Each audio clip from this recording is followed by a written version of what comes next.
नमस्कार, हिमाचल समाचार में आपका स्वागत है। आज के मुख्य समाचार। मुख्यमंत्री ने कहा, प्रदेश पुलिस सबसे आधुनिक, तेज और भरोसेमंद पुलिस। मुख्यमंत्री ने 1253 कांस्टेबलों को प्रदान किए नियुक्ति पत्र। आगामी 2 महीनों में 800 और कांस्टेबलों की जाएगी भर्ती। मुख्यमंत्री ने किया कैथू में HPSC-B की नई शाखा का उद्घाटन। मुख्यमंत्री ने गुणवत्तापूर्ण दवाएं सुनिश्चित करने के लिए नई आवश्यक औषधि सूची तैयार करने के दिए निर्देश। मुख्यमंत्री ने की HPS-EDC के निदेशक मंडल की बैठक की अध्यक्षता। आउटसोर्स कर्मचारियों के मानदेय को समय पर जारी करने के दिए निर्देश। और अब समाचार विस्तार से। मुख्यमंत्री ठाकुर सुखविंदर सिंह सुक्खू ने आज कांगड़ा जिला के पुलिस कॉलेज डरोह में रोजगार संकल्प मेले के दौरान नवनियुक्त 1253 कांस्टेबलों को नियुक्ति पत्र प्रदान किए। इस अवसर पर मुख्यमंत्री ने सभी को बधाई देते हुए कहा कि इस बार पुलिस भर्ती पूरी पारदर्शिता के साथ की गई है, जबकि पिछली भाजपा सरकार के कार्यकाल में पुलिस भर्ती के पेपर लीक हुए और पिछली सरकार को युवाओं के दबाव में भर्ती प्रक्रिया को रद्द करना पड़ा। आज पुलिस विभाग के कांस्टेबलों को नियुक्ति पत्र के लिए जो समारोह आयोजित किया जा रहा है, उसमें शामिल होकर मुझे हार्दिक प्रसन्नता हो रही है। यह अवसर आप सभी को सरकारी नौकरी के साथ साथ लोगों की समर्पित भाव से सेवा करने के लिए शपथ लेने का भी है। जब पिछली बार पुलिस भर्ती हुई थी तो उस समय पुलिस भर्ती के समय एक बात सबके युवाओं के सामने आई कि पेपर लीक किए जा रहे हैं, और पुलिस भर्ती में पेपर लीक भी हुए। और पिछली भारतीय जनता पार्टी की सरकार ने जिस प्रकार पुलिस भर्ती के पेपर लीक करवाए, आखिरकार युवाओं के दबाव में उन्हें पेपर भर्ती लीक जो हुआ था उसे रद्द करना पड़ा। जब इस पुलिस भर्ती की घोषणा हुई, मैंने DGP साहब को बुलाया और हमने कहा कि हम पुलिस विभाग द्वारा रिटर्न परीक्षा जो है वो नहीं करवाएंगे। और हमने जो रिटर्न परीक्षा थी वो लोक सेवा आयोग यानी पब्लिक सर्विस कमीशन के माध्यम से करवाई। और मुझे खुशी है कि आज जितने भी हमारे साथी पुलिस भर्ती में चुनकर आए हैं वो सब मेरिट के आधार पर आए हैं, योग्यता के आधार पर आए हैं। इसलिए मैं आपको बहुत बहुत मुबारकबाद देता हूँ। मुख्यमंत्री ने घोषणा की कि राज्य सरकार आगामी 2 महीनों के भीतर 800 और पुलिस कांस्टेबलों की भर्ती करेगी। उन्होंने कहा कि ये कदम हिमाचल प्रदेश पुलिस को और मजबूत करेगा तथा इससे कानून व्यवस्था को बेहतर तरीके से लागू करने में सहायता मिलेगी। मुख्यमंत्री ने कहा कि आज आप केवल नौकरी नहीं ले रहे हैं, बल्कि आज आप एक जिम्मेदारी, एक पहचान और एक मिशन को स्वीकार कर रहे हैं। आज मैं आपसे केवल मुख्यमंत्री के रूप में नहीं, बल्कि हिमाचल के युवाओं में पर विश्वास रखने वाले एक साथी के रूप में बात कर रहा हूँ। आज आप केवल नौकरी नहीं ले रहे, आज आप एक जिम्मेदारी, एक पहचान और एक मिशन को स्वीकार कर रहे हैं। दोस्तों, हिमाचल प्रदेश शांति, संस्कृति और देवभूमि के लिए जाना जाता है, लेकिन आज सबसे बड़ा खतरा हमारे पहाड़ों पर नहीं, हमारे युवाओं के भविष्य पर है। चिट्टा और नशा हमारे नौजवानों को तोड़ना चाहता है। इसलिए मैंने कहा यह लड़ाई केवल सरकार की नहीं है, यह एक जन आंदोलन है। और इस जन आंदोलन की सबसे मजबूत ताकत हिमाचल प्रदेश पुलिस है। मुझे गर्व है कि यहाँ कहते हुए आज हिमाचल पुलिस से देश की सबसे आधुनिक और सबसे तेज और सबसे भरोसेमंद पुलिस फोर्सों में से एक है। PRSS 112 में औसत प्रक्रिया समय के मामले में हिमाचल पुलिस पूरे देश में पहले स्थान पर है। इस ऐतिहासिक उपलब्धि के लिए मैं पूरी PRSS टीम को बधाई देता हूँ। CCTNS में पहाड़ी राज्यों में हिमाचल प्रदेश लगातार प्रथम स्थान पर बना हुआ है। मुख्यमंत्री ने कहा कि हमारी सरकार पुलिस वर्दी की गुणवत्ता बढ़ाने के लिए प्रतिबद्ध है।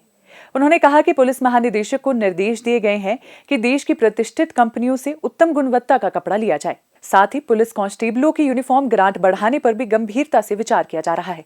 उन्होंने कहा कि इस वर्ष से सभी भूतपूर्व सैनिक 10 वर्ष की सेवा के बाद ऑनररी हेड कांस्टेबल और 15 वर्ष की सेवा के बाद ऑनररी सहायक सब इंस्पेक्टर बनाए जाएंगे।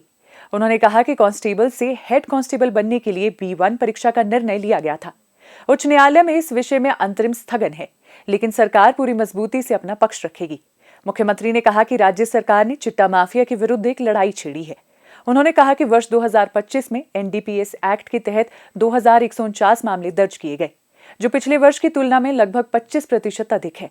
प्रदेश सरकार ने युवाओं को चिट्टे के दुष्प्रभावों के प्रति जागरूक करने के लिए राज्य में जन आंदोलन आरंभ किया है तथा एंटी चिट्टा अवेयरनेस वॉकथॉन इस जन आंदोलन का एक प्रमुख स्तंभ है। इन वॉकथॉनों को हिमाचल प्रदेश पुलिस द्वारा बेहद सफलता के साथ आयोजित किया जा रहा है। उन्होंने कहा कि राज्य सरकार ने चिट्टे में संलिप्त 12 पुलिस कर्मियों को बर्खास्त किया है और चिट्टे में संलिप्त अन्य विभागों के कर्मचारियों को भी बर्खास्त किया जाएगा। मुख्यमंत्री ने इस अवसर पर नशे के विरुद्ध शपथ भी दिलाई। पुलिस विभाग ने विभिन्न बचाव तकनीकों का प्रदर्शन भी किया।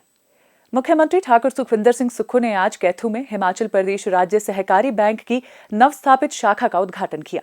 उन्होंने कहा कि राज्य में सहकारी बैंकिंग नेटवर्क को मजबूत करने की दिशा में यह एक महत्वपूर्ण कदम है। राज्य सरकार वित्तीय समावेशन को बढ़ावा देने और समाज के सभी वर्गों तक सुलभ बैंकिंग सेवाएं उपलब्ध करवाने के लिए प्रतिबद्धता से कार्य कर रही है।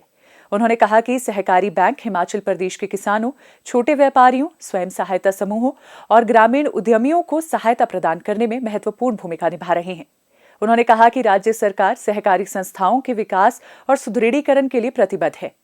उन्होंने इस बात पर भी बल दिया कि राज्य सरकार की जमा राशि हिमाचल प्रदेश राज्य सहकारी बैंक में रखी जानी चाहिए, ताकि राज्य में सहकारी बैंकिंग प्रणाली की वित्तीय मजबूती और स्थिरता को और अधिक बढ़ावा मिल सके। ठाकुर सुखविंदर सिंह सुक्खू ने HPSCB के प्रदर्शन की सराहना करते हुए कहा कि बैंक आम लोगों की सेवा की मूल भावना को बनाए रखते हुए आधुनिक प्रौद्योगिकी आधारित बैंकिंग सेवाओं के विस्तार के लिए निरंतर सराहनीय कार्य कर रहा है। उन्होंने आशा व्यक्त की कि कैथू शाखा स्थानीय लोगों की वित्तीय आवश्यकताओं को प्रभावी ढंग से पूरा करेगी और आर्थिक विकास में योगदान देगी।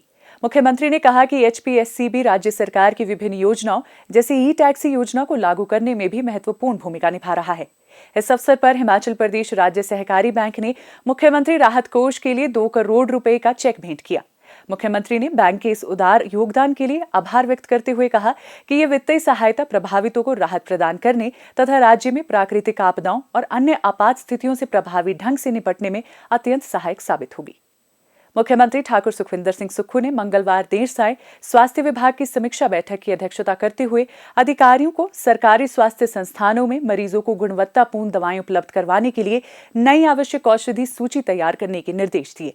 उन्होंने कहा कि इस नई सूची की समीक्षा एक उच्च स्तरीय समिति द्वारा की जाएगी और दवाओं की खरीद सीधे निर्माता कंपनियों से की जाएगी, जिसके लिए आवश्यक प्रावधान किए जाएंगे। निर्माताओं से दवाओं की सीधी खरीद से बिचौलियों के कारण होने वाली देरी को समाप्त करने और अधिक पारदर्शी आपूर्ति श्रृंखला सुनिश्चित करने में बल मिलेगा। मुख्यमंत्री ने कहा कि सरकारी स्वास्थ्य संस्थानों को उपलब्ध की जाने वाली दवाओं की सैंपलिंग और गुणवत्ता जांच की व्यवस्था को और मजबूत किया जाएगा। इसके लिए राज्य के प्रत्येक चिकित्सा महाविद्यालय में एक समर्पित सेल स्थापित किया जाएगा तथा राज्य सरकार पर्याप्त स्टाफ, प्रशिक्षण और आवश्यक उपकरण उपलब्ध करवाएगी। प्रथम चरण में IGMC शिमला और डॉक्टर राजेंद्र प्रसाद राजकीय आयुर्विज्ञान महाविद्यालय टांडा में ये सेल स्थापित किए जाएंगे। उन्होंने कहा कि मरीजों के स्वास्थ्य के साथ किसी भी प्रकार का समझौता नहीं किया जाएगा। मुख्यमंत्री ने ये भी निर्देश दिए कि हिमाचल प्रदेश में दवा निर्माता कंपनियों द्वारा निर्मित दवाओं की गुणवत्ता जांच सुनिश्चित की जाए। उन्होंने अधिकारियों को राज्य में भारत के औषधि एवं प्रसाधन सामग्री नियम 1945 की अनुसूची M के प्रावधानों को सख्ती से लागू करने के निर्देश दिए।